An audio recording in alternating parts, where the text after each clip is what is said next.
Thank you so much, Mr. Chairman. I appreciate your consideration. Let's start, Captain, with telling the committee about the cyber kits that you have made. And I think that the part that the chairman and Senator Langford will be most interested in is that you've done this with zero, count it, zero public money, zero federal dollars. It is very impressive. And would you explain what these kits are and how you are sharing this across the country with other units? I absolutely be glad to. It's an honor to serve with the men and women that have created this capability, majority on their own time. I will tell you, it was born out of an exercise in which I first met General Alexander, actually, in 2012. Cyber Guard was the exercise, and we were National Guardsmen responding to critical infrastructure key resources. And we brought our little cyber kit in there, and we jumped in the mud with the adversary, and guess what? We got bruised up. Because getting in the network in which the adversary is already compromised creates some real problems. So we went home, put our thinking caps on like guardsmen do, and we tried to figure out a way that we could interact with the adversary in a safe manner, passively, yet identify their attacks. That borne out an open source project known as ROC, NSM, for Network Security Monitoring. This project has taken off like a rocket ship. It is now, by my estimation, through talking with various team members, is used by 40 different government entities, military, federal agencies, research entities, and it's also being used in the commercial market. I think it's pretty successful. Matter of fact, I'm collaborating with some folks from Wisconsin Guard that I met last week at Cyber Shield for them to start leveraging the capability in their National Guard. So I hope I've answered your question. Well, you have, and I think it's really important that, you know, I think this is one example of where the National Guard does not get all the love it deserves, because you have a very big and important job in an environment at a company that is constantly under attack by not just hacktivists, but also nation states. And we know that if we just look at the F-35 and what China is fielding right now, those similarities are not accidental. They are, in fact, a product of cyber warfare. So I'm really proud of what you all have done. I think your recommendation is very interesting, and I'd like to spend the rest of our time today talking about your recommendation.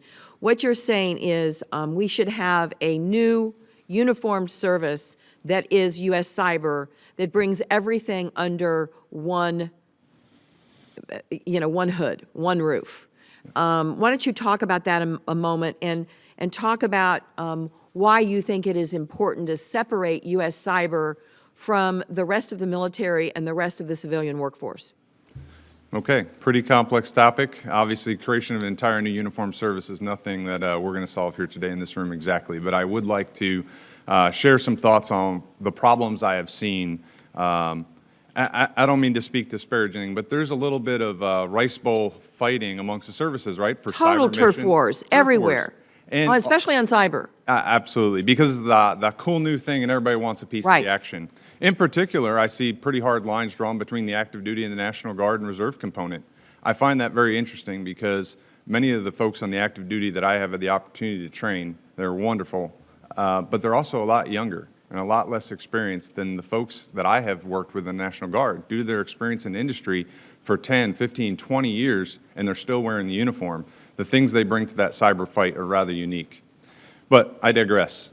I'm bragging on my boys in the National Guard, obviously. But U.S. Cyber, I think, would enable us to consolidate training, the training that's being repeated across all the different services. How about studying how to fight this threat and adversary through university programs that are not looking at it through the lens of the Navy or the Army or the Air Force, but holistically, how do we fight this as a nation?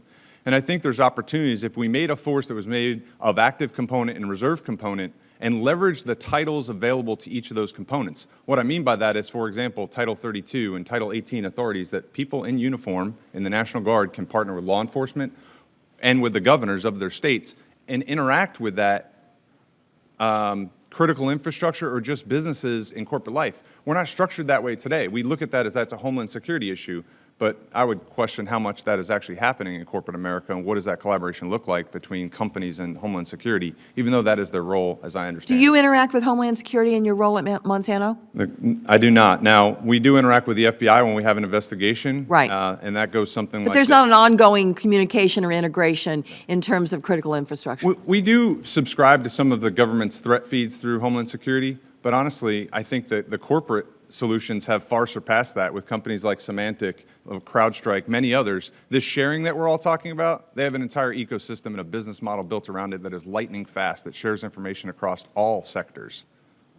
So you're envisioning 50% active, 50% reserve, and what about qualifications? I mean, one of the things I learned when I visited your unit, by the way, if you go visit their unit, you don't get a coin, you get a rock, which I thought was very cool. What I learned was that there was somebody who was very talented in the unit that almost was not allowed to continue because of a pull-up requirement. Yeah, he had to meet physical fitness requirements of the Army, yet this soldier in my unit is a multimillionaire, owns multiple businesses, is extremely successful, and as I joke around with him, he can bend time and space on a keyboard, and he's an E5 sergeant. By the way, he travels from another state, and probably at the cost to himself, like many of the members of my unit travel from all over the country to come to Missouri and work on rock and innovative projects like that. To think that we would kick him out of the military and not have him when we're all talking about the critical shortage of resources and human capital, it just doesn't make sense. We need to change how we're approaching the skills gap and how we're recruiting and retaining talent. And I don't know if we can do that inside the existing military construct. The mental stamina is important, but there is no reason, as you said in your written testimony for this committee, there's no reason a double amputee couldn't perform at the highest standard in a unit that was, in fact, dedicated to U.S. cyber. Absolutely. And what purpose it would give that individual to continue to serve their country in that way. I think one of the problems we have with this area is that we are trying to approach this like we've approached every other problem. We've got this, I mean, my staff, we had a cyber hearing in Armed Services yesterday, and my staff did a chart of the cyber command within the military, and then did a chart with NPPD at Homeland, and I got to tell you, it is worse than spaghetti.